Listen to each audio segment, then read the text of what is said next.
नमस्कार, जोहार, मैं संजय और आप देख रहे हैं न्यूज़ झारखंड। चलिए जानते हैं सुबह से लेकर शाम तक की तमाम बड़ी खबरों को। द्रौपदी मुर्मू की जीत से झूम रहा झारखंड। 500 आदिवासी गांव में जश्न का माहौल। 25 जुलाई को शपथ ग्रहण। भारत के 15वें राष्ट्रपति के रूप में द्रौपदी मुर्मू 25 जुलाई को शपथ लेंगी। वर्तमान में राष्ट्रपति रामनाथ कोविंद का कार्यकाल 24 जुलाई को पूरा हो रहा है। चुनाव पश्चात गुरुवार को हुई वोटों की गिनती में एनडीए प्रत्याशी द्रौपदी मुर्मू ने 540 वोट हासिल किए हैं। वहीं विपक्षी दलों के प्रत्याशी यशवंत सिन्हा ने मात्र 208 वोट हासिल किए हैं। कुल 15 वोट अवैध पाए गए हैं। द्रौपदी मुर्मू के वोट का महत्व 3,78,000 और यशवंत सिन्हा के वोट का महत्व 1,45,600 बताया गया है। राज्यसभा के महासचिव पीसी मोदी ने यह जानकारी दी है। द्रौपदी मुर्मू की जीत की विधिवत घोषणा देर शाम तक कर दी जाएगी। अब पूरा प्रशासनिक अमला शपथ ग्रहण की तैयारियों में जुट गया है। इधर झारखंड भाजपा राष्ट्रपति चुनाव में एनडीए प्रत्याशी द्रौपदी मुर्मू के जीत पर जश्न मना रहा है। झारखंड के 500 गाँव में यह जश्न मनाया जा रहा है। जनजातीय गाँव में विशेष समारोह का आयोजन किया गया है। इस मौके पर पारंपरिक गीत संगीत के साथ ही पकवान व मिष्ठान का वितरण शुरू हो गया है। रांची में भी धुरवा सरना स्थल पर भव्य जश्न की तैयारी की गई है। यहां विधिवत घोषणा के बाद जश्न शुरू होगा। इसमें भाजपा विधायक दल के नेता व पूर्व मुख्यमंत्री बाबूलाल मरांडी समेत प्रदेश के तमाम शीर्ष नेता जुटेंगे। शाम 5 बजे के बाद अल्बर्ट चौक पर भाजपा कार्यकर्ता जुटेंगे और खुशियां साझा करेंगे। मालूम हो कि द्रौपदी मुर्मू झारखंड की पहली महिला राज्यपाल रह चुकी है। उनका कार्यकाल यहां उल्लेखनीय रहा है। यही वजह है कि इस बार जब एनडीए ने इन्हें राष्ट्रपति पद के लिए प्रत्याशी बनाया है तो झारखंड मुक्ति मोर्चा ने भी उन्हें ही वोट देने का फैसला किया। ईडी कार्यालय लाए गए पंकज मिश्रा होगी पूछताछ। संताल परगना में अवैध खनन और ट्रांसपोर्टेशन के जरिए 100 करोड़ से अधिक की कमाई के आरोप में 14 दिनों की न्यायिक हिरासत के साथ 6 दिनों की रिमांड पर लिए जाने के बाद आज पंकज मिश्रा को पूछताछ के लिए एयरपोर्ट रोड स्थित ईडी कार्यालय लाया गया है, जहां ईडी के अधिकारी उनसे अवैध कमाई सहित अन्य मामलों को लेकर पूछताछ कर रहे हैं। इसी के साथ ही ईडी कार्यालय के समक्ष कांग्रेस नेता प्रदर्शन कर रहे हैं। मौके पर बड़ी संख्या में पुलिस बल की तैनाती की गई है।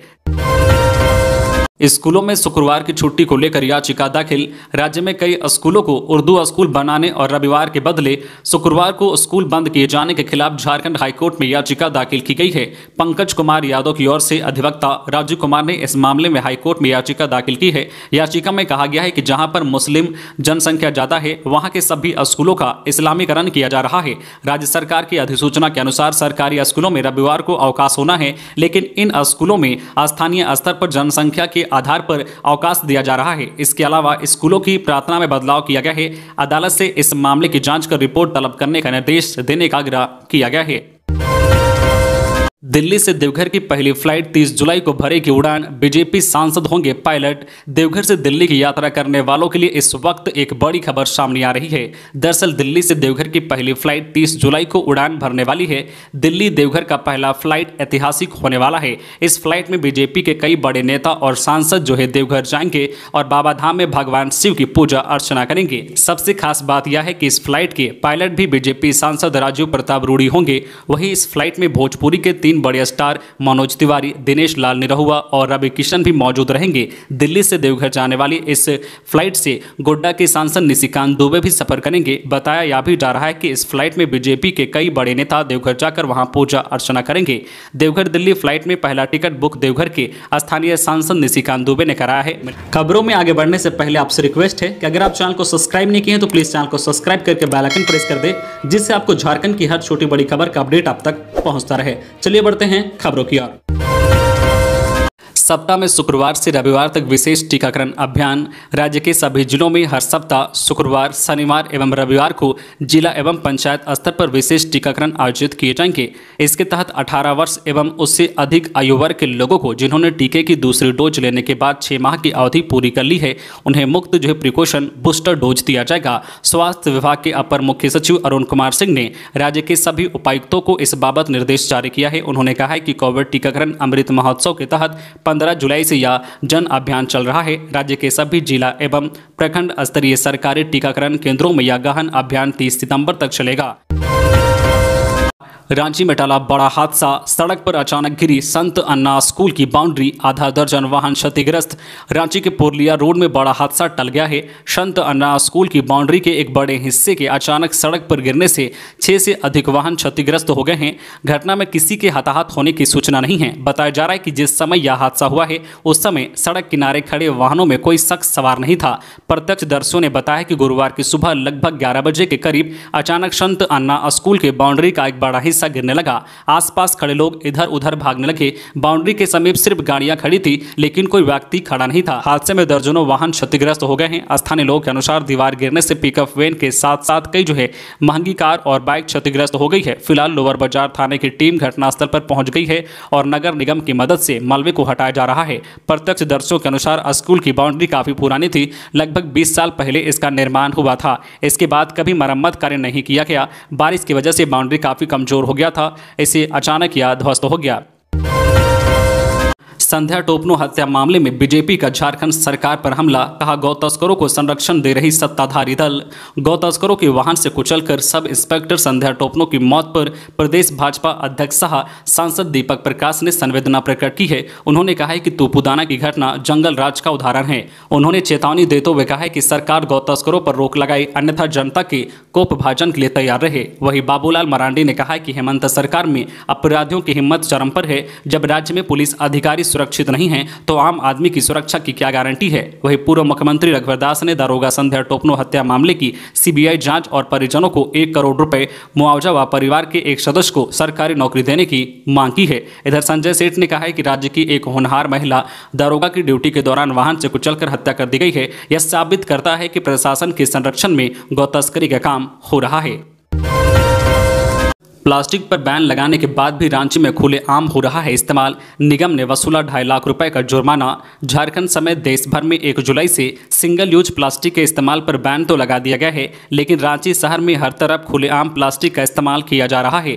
रांची नगर निगम की इन्फोर्समेंट टीम के द्वारा बुधवार को मेन रोड, अपर बाजार, पिस्का मोड़, रातू रोड इलाके में अभियान चलाया गया। निगम की टीम ने अलग अलग दुकानों में छापेमारी कर 15 बोरा प्लास्टिक और थर्मोकोल बरामद किया है। जिन दुकानदारों से प्लास्टिक जब्त किया गया है उन दुकानदारों से रांची नगर निगम की टीम ने 2.5 लाख रुपए जुर्माना वसूला है। रांची नगर निगम का कहना है कि पूरे रांची में 31 जुलाई तक अभियान चलाया जाएगा। इसके बाद दुकानदारों के खिलाफ कड़ी कार्रवाई की जाएगी। प्लास्टिक के खिलाफ अभियान चलाने के लिए निगम ने पहले एक टीम को तैनात किया था, लेकिन अब इससे बढ़ाकर इन्फोर्समेंट टीम के सभी 55 कर्मचारियों को लगा दिया गया है। अब सभी कर्मचारी अभियान में शामिल होंगे। रांची में कांग्रेस का सत्याग्रह मार्च, सोनिया गांधी से पूछताछ के विरोध में ईडी कार्यालय का घेराव। कांग्रेस चेयरपर्सन सोनिया गांधी से नेशनल हेराल्ड मामले में पूछताछ के खिलाफ कांग्रेस कार्यकर्ता 21 जुलाई को देश भर में विरोध प्रदर्शन कर रहे हैं। इसी कड़ी में कांग्रेस नेता और कार्यकर्ता रांची के ईडी कार्यालय का घेराव करने निकले हैं। रांची में पुराने विधानसभा मैदान से हिनू स्थित प्रवर्तन निदेशालय दफ्तर तक सत्याग्रह मार्च निकाला गया है। इस विरोध प्रदर्शन में प्रदेश अध्यक्ष राजेश ठाकुर सहित कई नेता मंत्री शामिल हैं। झारखंड कांग्रेस के प्रदेश प्रवक्ता राकेश सिन्हा ने कहा है कि ईडी दफ्तर का घेराव कर अधिकारियों को यह चेतावनी दी जाएगी कि केंद्र सरकार का एजेंडा ना चलाएं। कांग्रेस प्रवक्ता ने कहा है कि साल 2014 के बाद से लगातार विपक्ष की आवाज को केंद्र सरकार और भाजपा दबा रही है। यह लोकतंत्र के लिए खतरा है। सोनिया गांधी से पूछताछ के विरोध में देश भर में कांग्रेस कार्यकर्ता प्रदर्शन कर रहे हैं। इससे पहले जब राहुल गांधी से इसी मामले में ईडी की पूछताछ थी, तब भी दिल्ली सहित देश भर में कांग्रेस नेताओं ने धरना प्रदर्शन किया था। खूंटी समेत 4 डीईओ का वेतन रोका। खूंटी समेत झारखंड के 4 जिलों के जिला शिक्षा पदाधिकारियों डीईओ का वेतन शिक्षा विभाग ने रोक दिया है। स्कूली शिक्षा व साक्षरता विभाग के सचिव राजेश कुमार शर्मा के निर्देश पर यह कार्रवाई की गई है। जिनका वेतन रोका गया है उनमें धनबाद, खूंटी, लोहरदगा, पलामू, देवघर व गोड्डा के डीईओ शामिल हैं। धनबाद डीईओ पर आदर्श विद्यालय की रिपोर्ट नहीं देने पर, वही मिडिल को हाई स्कूल में अपग्रेड करने के लिए स्कूलों की रिपोर्ट न देने पर अन्य डीईओ से स्पष्टीकरण मांगते हुए उनका वेतन रोका गया है।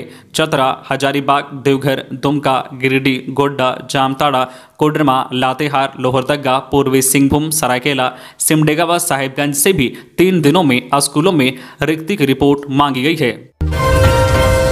आकांक्षा का रिजल्ट जारी, 3,433 छात्र छात्राएं सफल। झारखंड एकेडमिक काउंसिल जैक ने आकांक्षा प्रवेश परीक्षा का रिजल्ट जारी कर दिया है। इस बार 3,433 छात्र छात्राएं इसमें सफल क्वालिफाई हुई हैं। इंजीनियरिंग के लिए 1572, मेडिकल के लिए 1846 और क्लेट के लिए 15 छात्र छात्राएं सफल हुए हैं। आकांक्षा में इंजीनियरिंग की तैयारी के लिए 75 सीट, मेडिकल के लिए 50 और क्लेट के लिए 50 सीट निर्धारित है।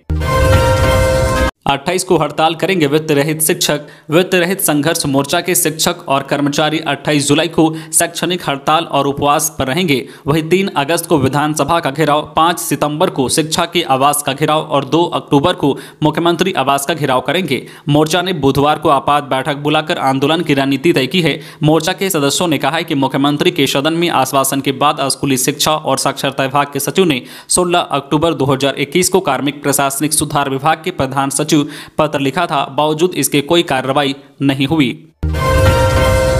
कोरोना से बचाव के लिए सभी अस्पतालों में होगा मॉक ड्रिल। राज्य में कोरोना संक्रमण के मामले में एक बार फिर तेजी आ गई है। रांची का पॉजिटिविटी रेट जहां पिछले सप्ताह 4 से 10 जुलाई के बीच 10 से बढ़कर 14.5% पहुंच चुका है, वहीं कोडरमा, देवघर और पूर्वी सिंहभूम का पॉजिटिविटी रेट 3% पार कर गया है। इसे देखते हुए स्वास्थ्य विभाग के अपर मुख्य सचिव अरुण कुमार सिंह ने सरकार के सभी कोविड अस्पतालों में उपलब्ध संसाधनों की समीक्षा करने तथा अगले 60 दिनों का आकलन कर आवश्यक तैयारी का निर्देश दिया है। तो ये थी आज की झारखंड की टॉप बड़ी खबरें। इसी तरह झारखंड की हर छोटी बड़ी खबर देखने के लिए आप हमारे चैनल न्यूज झारखंड चैनल को सब्सक्राइब करके बेल आइकन प्रेस कर दीजिए, जिससे आपको झारखंड की हर छोटी बड़ी खबर का अपडेट आप तक पहुंचता रहे। तो आज के लिए बस इतना ही, हमें दीजिए इजाजत, फिर मिलते हैं नेक्स्ट न्यूज में।